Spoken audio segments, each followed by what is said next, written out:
Rent cancellation stimulus. A couple of days ago, I made a video about a stimulus program that would effectively cancel all rent and mortgage payment for about a year. While that proposal doesn't have a whole lot of chance of getting passed at a national level, but there are a lot of cities and states right now passing mandates to cancel rent as well as freezing all eviction processes. In this video, I'm going to talk about how the rent cancellation can actually have a backslash and a big explosion against the tenants if the rent cancellation is to continue. And I'll give you both my landlord perspective and a tenant's perspective as to how and what rent cancellation can mean for you.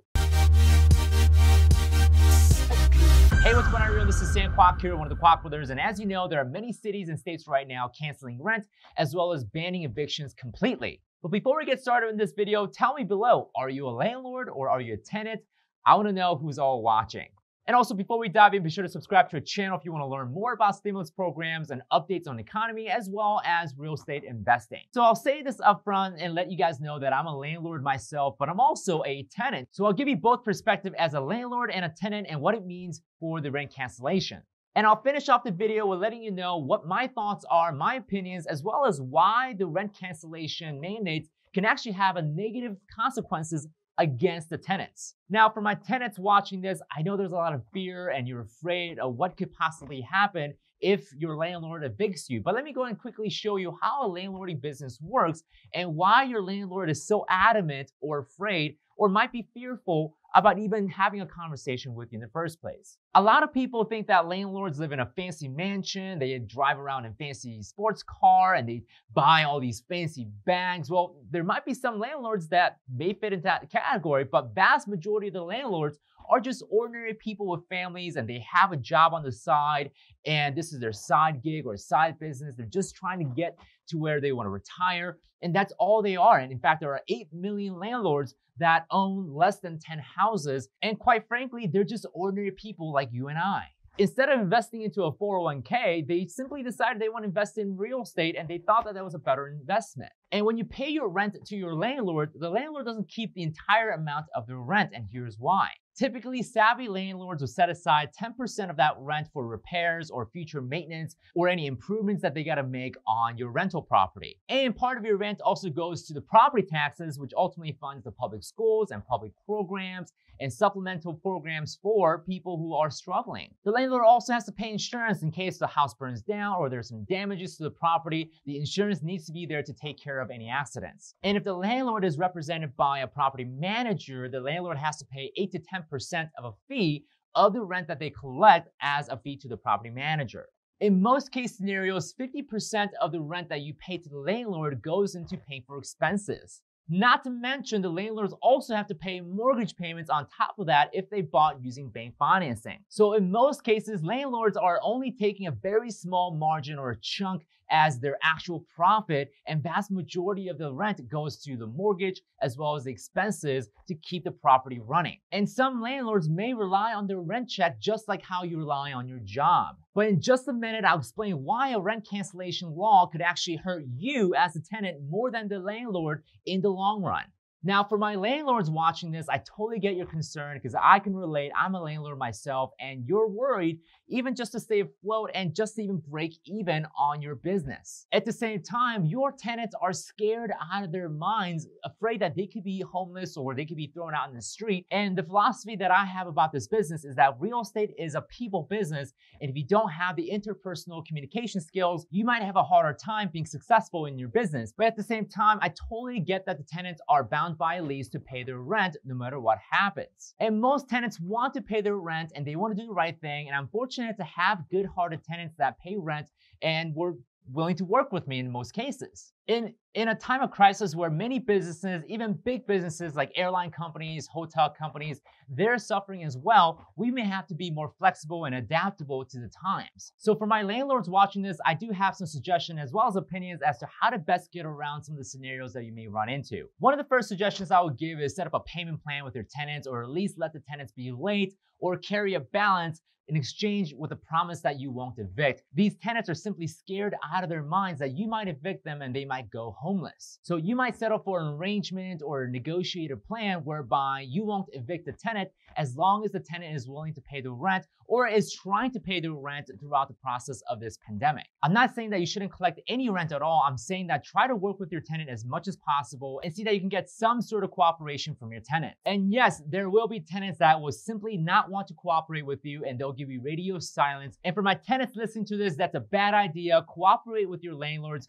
Please do so. And it's just the civil and right thing to do to just have a communication and work a plan with your landlords. And I'll be honest, this is not a simple conversation or a simple problem to solve. There are going to be landlords and tenants who are going to be in the extremes where they're not going to want to cooperate, they don't want to talk to each other, they don't want to create a plan. And unfortunately, that is not the way to go. For landlords, I also encourage you to call your insurance company, your county tax assessors, and treasury office to make sure that you can get some sort of deferment or payment plan with them as well. There's also the option for the landlords to apply for what's called the EIDL, Economic Injury Disaster Loan, which is an SBA program that was expanded through the CARES Act. You can apply for up to $10,000 of grant money based on your employee count, and hopefully this will soften up some of the damages that you've gotten because you weren't able to collect rent.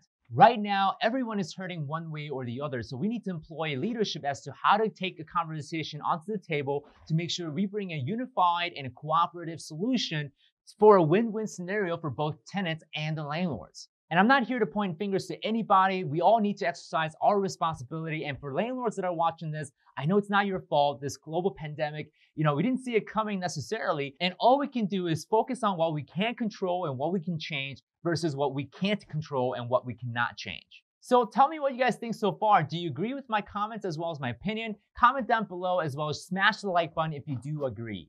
Okay, so let's go and talk about the rent cancellation backlashing on everybody part. So to both tenants and landlords listening to this, here's how rent cancellation can ultimately have a backfire and backlash against the tenants. And I would say that rent cancellation would actually make the wealthier even more wealthier. Like I alluded to earlier, most landlords are not your tycoon or the monopoly guy, right? Living in the mansion or a castle somewhere. Most landlords today are your ordinary people that have a side job or they have a job with just a rental property and they live in an ordinary fashion lifestyle. And a lot of these landlords are running on a very thin margin and they're barely profitable. So if a rent cancellation mandate is to occur, a lot of these landlords may potentially lose their house, may run into a foreclosure, or if they need to sell their property, they'll most likely sell to larger corporation owners like hedge funds or REITs, also known as real estate investment trust. Or if they get into a foreclosure, their home is going to be repossessed by the banks. These larger corporate owners, such as hedge funds, Wall Street types owner, they have the resources to float longer. They also have a professional management team. So they're more likely to evict you if you don't pay your rent because they simply just don't care. Maybe some of them do care, but they have to follow the policy that were set by the hedge fund company as well as the real estate investment trust. But with a smaller landlord, you might be able to get away with negotiating or setting up some sort of payment plan, as they might be more reasonable to have a conversation about how to set up a payment plan. Alternatively, if the landlord forecloses on the house and the house is repossessed by the banks, well, guess what? Your new landlord now is the bank. So like the big corporate owners, hedge funds, Wall Street type owners, these banks have more resources as well as legal power. If they wanted to evict you, they probably could, and they can stay alive longer than the landlords. During the foreclosure process, the property will end up being sold in the auction. In the meantime, if you want repairs done or if something's broken, well, who are you going to call? The banks, right? They're not going to come and repair the property for you. And in the meantime, there are no landlords, so you have to fork over any repairs or broken things that goes inside of your rental unit. And ultimately, when the property does get sold to a new landlord, the landlord will most likely evict you, and you don't have a whole lot of relationship with this new landlord. So the landlord might look at you and say, well, I don't know you, so adios.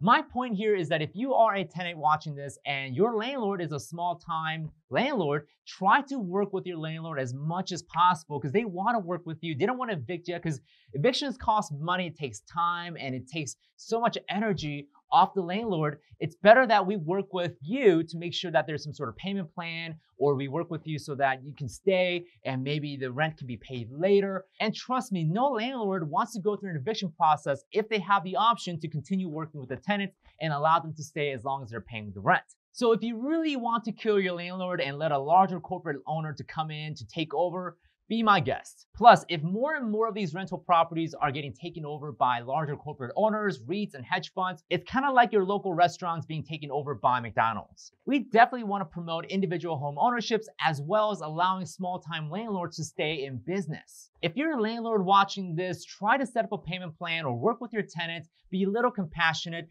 Profit will come later if you take care of your tenants as well as your property. And again, if you want to go through the eviction process, it does cost money as well as time and energy. So it's better off working with your current tenant and keeping them happy than trying to evict a tenant and trying to find a new one, which also takes more money and time off of your plate.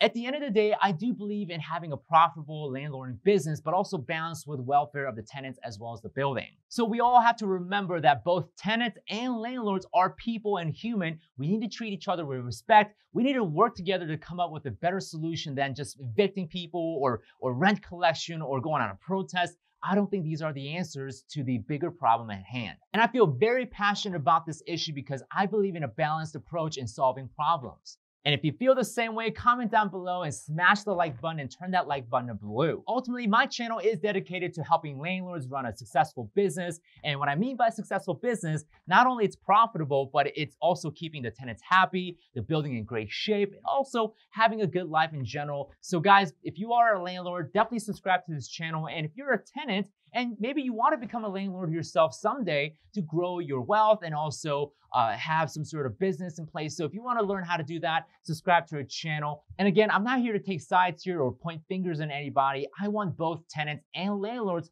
to come out ahead with a win-win scenario. So definitely go and check out some of the other videos that we have in this YouTube channel.